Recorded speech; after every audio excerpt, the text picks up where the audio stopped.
What does a day in the life of Robert Dominguez consist of? Well, I wake up. I got 2 kids, Mm. a wife and 2 kids.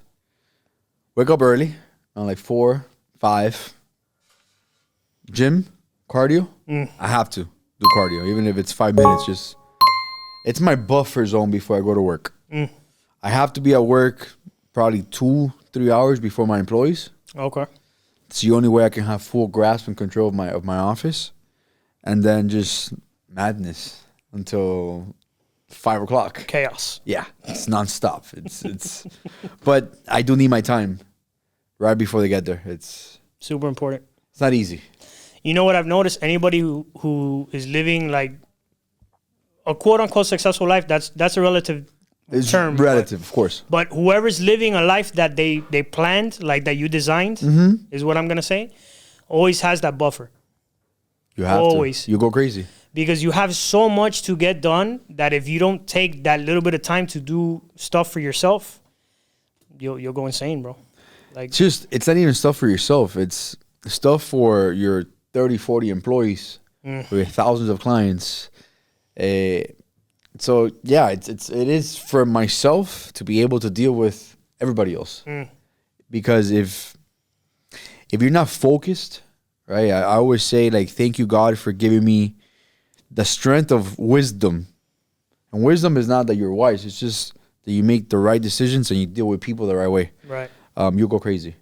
Because it's, at least for me, I feel like I'm in the jungle and it's just like they're throwing punches on me from everywhere. I feel you, bro. Right? Yeah. In my industry, it's just, there's so much to my industry Going on. Yeah. that if you're not sharp, you'll lose it all. So you have to be sharp in every single aspect, every single angle, and every decision you make, it's like the last one. So for me to be sharp with 2 kids and a wife, and I have to wake up early and just like meditate, 30-minute like nap in the middle of the day, just, okay, fuck, let's do it. And then just go out there and just go swinging. That's awesome, bro. At least for me. That's the only way I can do it. If not, I'll go crazy. Yeah, super important. I think most people, and I've been guilty of doing this. You get so caught up in the daily, that you don't take that 10 seconds to be like, wait a second. All right, maybe I should look at this from a different angle. Let me hold on. All right, so maybe if I do it like this, all right, I want to do that. You know Yeah, what I mean? I mean, the thing for me is that I got so many people writing on my decisions that if I'm not clear and focused, everyone's going down the wrong, like avenue. So I have to just take a step back, be like, okay, hold on, let's analyze this, because my employees are coming with me problems constantly. X or Y, and I'm like, well, relax, hold on, let's analyze this. Get a marker. That's my new thing now. Like, all my doors in the office are glass. Oh, so you I'm can like, write get a marker. Well, write this down. What happened? Well, the problem is, write it down. Okay, boom, that's the problem. What are the issues? Write it down. So like, it calms them down. All right, what are the solutions? Write them down. A, B, C, and D. Okay, now let's talk. So by the time I break it down, I'm like, okay, do we have to make a decision? Because I don't know about you, but someone once told me the best decision to make is no decision at all. Right? That's good. The best decision you make is prolong this decision until it's time to make it. So when you tell me you want water, it's a yes or no. But when you give me a problem, usually humans they tend to just give you an answer. Right, So, all right, hold on. When do you need an answer by? You got 30 days. Cool. All right. Perfect. We'll talk about it.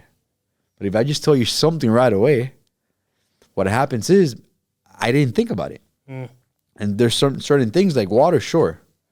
But there's certain things that are not water bottle. There's depth to that answer. Yep.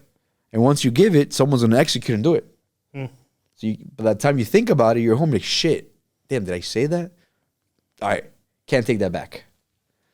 So the best decision is the one that you don't make. All right, let's.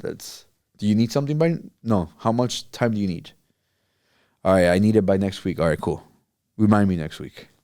And the next week I'm gonna ask you. You're gonna ask me. I'm like, what? Do you need it by now? No, it's not. It's not urgent. Just I'll give you an extra week. All right, cool. Do you need me to answer now? And then, but maybe I don't even have to make a fucking decision. So it's every decision I don't make, it's a mistake that I avoided. So unless you have to like execute. And Right, of course. which at that point, it's not a question. It's just boom. I like that because sometimes not choosing to stay neutral and not take action on that issue, the issue kind of resolves itself sometimes. Yeah. And it's hard to stay neutral because most humans, I mean, myself, you always want to just Go. Yeah, say something. Why? Like, I'm not. I got nothing to say. Like, just let me know when I absolutely must say it. And since that's, as an attorney, I litigate. I'm a trial attorney. So if I don't have to say something until you press me to say it, I'm not going to say anything. So when it's absolutely like, hey, I'm doing a motion to compel answers because you have an answer in 2 months. All right, cool. Look, my client, you better answer. But if you don't press me to answer something, why would I'm not telling you yes or no. I don't care. Man, that's really good, bro. In a world where it's like, go, go, go, go, go. Why? Like, what am I getting out of this? Like, am I getting paid to make a decision? No. So why would I care?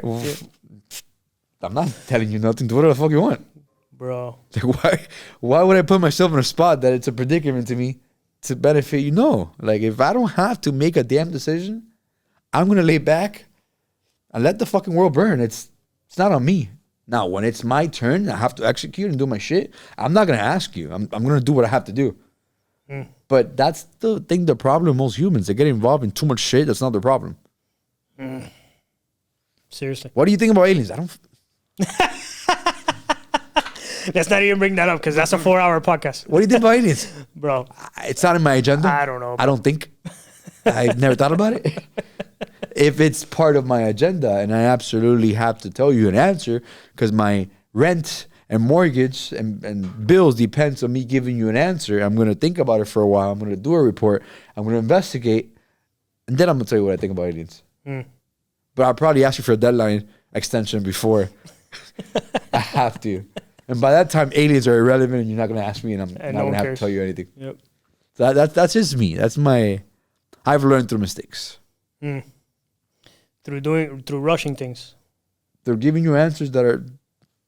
Doesn't fucking matter. You told me. I should have never said that. You're right. I didn't really care. I just said it. Right now I'm thinking of how many moments can I think of right now where the person was like, you told me. And I was like, shit, I did say that. I was just being nice. And then it just comes and bites you. So it's like, do you need an answer from me? No, okay. Then you're not going to get an answer from me. What do you think? It doesn't matter what I think. I don't think. I haven't put 1 ounce of energy into that thought. So I'm not going to give you an answer just to say something. Like, my answer is, I have none. Pay me and I'll come up with one. Oh, you don't want to? So it's not that important. That's me. I like it. Right? I like it. I refuse to answer. You know what? I heard something years ago, bro, that it stayed. You know when you hear something? Yeah, it sticks. Check this out. I was talking to this guy, a very successful guy. Yeah. You know, business owner, made 9 figures a year. Nice. And we were just having a conversation. I was telling him about something about that my father told me, and like he was being negative. And he goes, Nelson, does your father have money? And I go, no, he's broke. And he goes, interesting. Broke people give out their opinions for free. Successful people give out their opinions for a fee, and they call it consulting. And super successful people give you no opinion.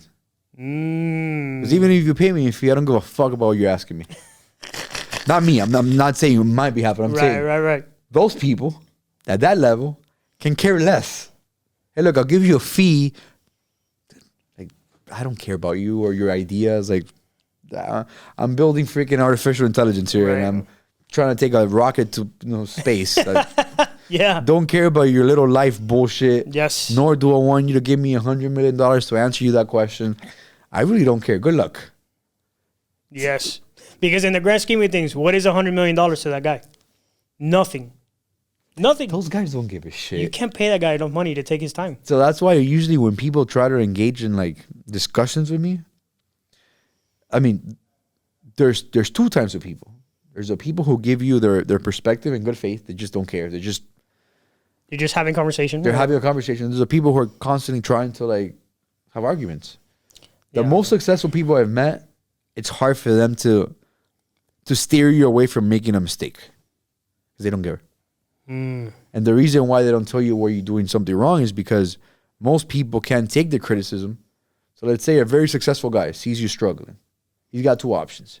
He stops from his successful day to tell you, hey, you're fucking up. He knows you're going to take it personal. You're going to get offended. You're going to start crying. You're going to want to kill yourself. So he's like, why? Why am I going to endure this madness just to try to perfect something that's not my problem?